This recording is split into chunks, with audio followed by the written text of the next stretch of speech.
Cristiano Ronaldo, Lionel Messi ఇంకా నలుగురు దిగ్గజాలు ఈ ఫిఫా వరల్డ్ కప్ తర్వాత రిటైర్ కాబోతున్నారా? అందుకే ఈసారి ఫిఫా వరల్డ్ కప్ కి అంత ప్రాధాన్యత సంతరించుకుందా? ప్రపంచంలోనే మోస్ట్ పాపులర్ స్పోర్ట్ ఏదైనా ఉంది అంటే అది ఫుట్బాల్. మరి ఆ ఫుట్బాల్ వరల్డ్ కప్ ఈసారి ఎందుకింత ప్రాధాన్యత సంతరించుకుంది? ఎన్ని టీమ్స్ ఉన్నాయి? ఎన్ని వేదికల్లో జరగబోతుంది ఈ మెగా ఫెస్టివల్? మరి ఫేవరెట్స్ ఎవరు? ఫస్ట్ టైం క్వాలిఫై అయింది ఎవరు? మరి క్వాలిఫై కాని మాజీ ఛాంపియన్లు ఎవరు?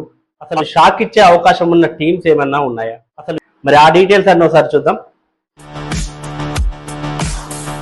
Welcome to Crick show. నా పేరు డివి రమణ.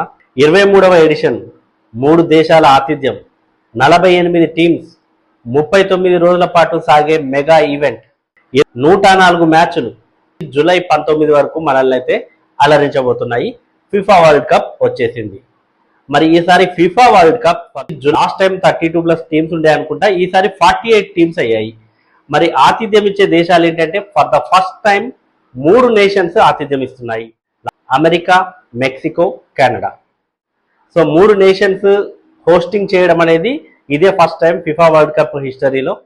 అంటే ఫిఫా వరల్డ్ కప్ కి ఫస్ట్ టైం క్వాలిఫై అయిన టీమ్స్ 4 ఉన్నాయి ఈసారి. Cape Verde, Curacao, Jordan, Uzbekistan. ఈ 4 teams first time FIFA world cup కి క్వాలిఫై అయ్యాయి. సో ఈసారి కొత్తగా కనిపించబోతున్నాయి ఈ 4 టీమ్స్. మరి క్వాలిఫై చాలా టీమ్స్ కాలేదు, ఇండియా కూడా క్వాలిఫై కాలేదు. మరి క్వాలిఫై కాని నేషన్స్ చాలా ఉన్నాయి, అందులో ఇండియా కూడా ఉంది.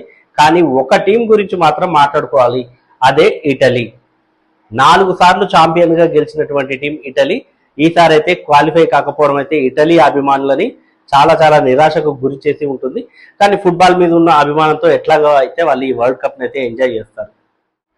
మరి ఇంట్రెస్టింగ్ ఫ్యాక్ట్స్ ఏమున్నాయి ఈసారి ఫిఫా వరల్డ్ కప్ లో అంటే, Argentina Veerudu Lionel Messi and Portugal legend Cristiano Ronaldo, వీళ్ళిద్దరికి ఈ ఫిఫా వరల్డ్ కప్ లాస్ట్ది అని అయితే చాలా మంది అనుకుంటున్నారు. ఎందుకంటే ఇప్పటికే Lionel Messi 39 age, Cristiano Ronaldo 40+ age లో ఉన్నాడు. మెస్సీ అంటే ఆల్రెడీ అర్జెంటీనా ట్రోఫీలు గెలిచింది. లాస్ట్ సీజన్ కూడా లియోనల్ మెస్సీ ఆ టీంకి ట్రోఫీ అందించాడు, తనే కెప్టెన్. లాస్ట్ ఎడిషన్ లో తనే కెప్టెన్, అర్జెంటీనాకి అయితే ట్రోఫీ అందించాడు అతను. సో తనకి అది ఫుల్ఫిల్ చేసుకున్నాడు తన డ్రీమ్ ని. మరి ఈసారి కూడా బ్యాక్ టు బ్యాక్ ఆ ట్రోఫీని అయితే మరోసారి డిఫెండ్ చేసుకొని మరి తను వీడ్కోలు పలుకుతాడా అనేది అయితే ఇంట్రెస్టింగ్ గా ఉండబోతుంది ఈ ఎడిషన్ కి. మరి క్రిస్టియానో రొనాల్డో పోర్చుగల్ ఇప్పటి వరకు వరల్డ్ కప్ గెలవలేదు, ఫిఫా వరల్డ్ కప్. రొనాల్డో అయితే చాలా ఫేమస్, క్లబ్స్ లో ఆడటం కానివ్వండి, లీగ్స్ లో ఆడటం కానివ్వండి. సో వీటన్నిటి ద్వారా అతను చాలా పాపులర్ అయ్యాడు. కానీ అతనికి అందని ద్రాక్షలా ఉంది వరల్డ్ కప్. కాబట్టి మరి ఈసారి అతను దాన్ని ఫుల్ఫిల్ చేసుకొని రిటైర్మెంట్ ప్రకటిస్తాడా అనేది కూడా ఇంట్రెస్టింగ్ గా ఉండబోతుంది. ఇంకా ఈ ఇద్దరితో పాటు సూపర్ స్టార్స్ చాలా మంది ఉన్నారు.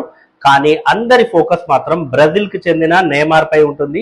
Neymar junior and France player Mbappe. ఎందుకు ఫ్రాన్స్ ప్లేయర్ ఎంబాపే అంత క్రేజో అందరికీ తెలుసు. లాస్ట్ సీజన్ అతను గోల్డెన్ బూట్ విన్నర్. 7 మ్యాచ్ల్లో 8 గోల్స్ చేశాడు. అంతేకాదు ఆ టీం ఫైనల్ కి కూడా చేరింది, రన్నర్ అప్ గా నిలిచింది, అర్జెంటీనా చేతిలో ఓడిపోయింది. సో యాక్చువల్ గా ఫ్రాన్స్ కూడా వన్ ఆఫ్ ది ఫేవరెట్ అని చెప్పొచ్చు ఈసారి. మరి ఇప్పటి వరకు 22 ఎడిషన్స్ జరిగితే 22 ఎడిషన్స్ లో ట్రోఫీలు మొత్తం గెలిచింది 8 టీమ్స్ మధ్య ఉన్నాయి ఆ ట్రోఫీలు. అందులో Brazil 5, Italy 4, Germany 4, Argentina 3, Uruguay 2, France 2, Spain 1, England 1. మరి ఈ 8 టీంల మధ్య భీకర పోర్ అయితే జరగడం ఖాయంగా కనిపిస్తుంది. మరి ఈసారి ఎవరైనా షాక్ ఇచ్చే అవకాశం ఉందా? పోర్చుగల్ ఏమైనా షాక్ ఇస్తుందా? లేదా ఏషియా నుంచి ఏమైనా టీమ్స్ షాక్ ఇస్తాయి? జపాన్ ఉంది, Iran, Iraq, south Korea, Qatar, Saudi Arabia. So ఇట్లా చాలా టీమ్స్ ఉన్నాయి. ఉజ్బెకిస్తాన్ ఈసారి క్వాలిఫై అయింది. మరి ఇట్లాంటి టీమ్స్ నుంచి ఏమైనా షాక్ ఉండబోతుందా? మరి ఇట్లాంటి టీమ్స్ నుంచి ఆ యూరోప్ కంట్రీస్ కి ఏమైనా షాక్ తగలబోతుందా? సో ఫస్ట్ టైం 48 టీమ్స్ ఆడుతున్నాయి కాబట్టి ఈ 48 టీమ్స్ ని 12 గ్రూపులుగా డివైడ్ చేశారు. ప్రతి గ్రూప్ లో కూడా 4 టీమ్స్ ఉంటాయి. టాప్ 2లో నిలిచిన టీమ్స్ తర్వాత స్టెప్ కి క్వాలిఫై అవుతాయి. ఆ తర్వాత ప్రీ క్వాలిఫైయర్స్ ఉంటాయి. Pre qualifiers, quarter finals, semifinals, final. So format ఎప్పటిలాగే ఉంటుంది. ఇక స్పెయిన్ కి చెందిన యంగ్ సెన్సేషన్ లామైన్ యమాల్ పై అయితే అందరి ఫోకస్ ఉండబోతోంది. ఎందుకంటే ఇతడు ఇక లాలిగా వంటి ఫేమస్ లీగ్స్ లో కానివ్వండి సంచలనం క్రియేట్ చేసి వస్తున్నాడు. ఈ యంగ్స్టర్ నుంచి అయితే స్పెయిన్ ఈసారి బాగానే ఎక్స్పెక్ట్ చేస్తున్నట్టుంది. మరి ఈ యంగ్స్టర్ ని ఆల్రెడీ గొప్ప గొప్ప ప్లేయర్స్ తో పోలుస్తున్నారు. మెస్సీతో, రొనాల్డోతో అవుతాడు, అట్లాంటి ప్లేయర్ అవుతాడా ఇతను, అంత కేపబిలిటీ ఉంది ఇతనికి, యంగ్ సెన్సేషన్ అంటూ అయితే చాలా మంది పొగుడుతున్నారు. మరి అతని గేమ్ కోసం కూడా అందరైతే ఇంట్రెస్టింగ్ గా ఎదురు చూస్తూ ఉన్నారు, ఫుట్బాల్ లవర్స్ ఎస్పెషల్లీ. మరి ఈసారి ఫేవరెట్స్ గా ఎవరు బరిలోకి దిగబోతున్నారు? మనం ఇంతకుముందు చెప్పుకున్నాం కదా ఆల్రెడీ మాజీ ఛాంపియన్ల గురించి. 8 టీమ్స్ మధ్య ఈ ఫుట్బాల్ వరల్డ్ కప్ అనేది తిరుగుతుందని, మళ్ళీ వాళ్ళే మెయిన్ కంటెండర్స్ గా అయితే ఉండబోతున్నారు. పోర్చుగల్ మీద కూడా ఈసారి అయితే అందరికీ ఆశలు ఉన్నాయి. పోర్చుగల్ ఏమైనా గెలుస్తుందా? మరి క్రిస్టియానో రొనాల్డోకి వీడ్కోలు అనేది ఒక ట్రోఫీతో, ఒక వరల్డ్ కప్ తో దక్కుతుందా ఆ వీడ్కోలు అనేది అయితే చాలా మంది ఎక్స్పెక్ట్ చేస్తున్నారు.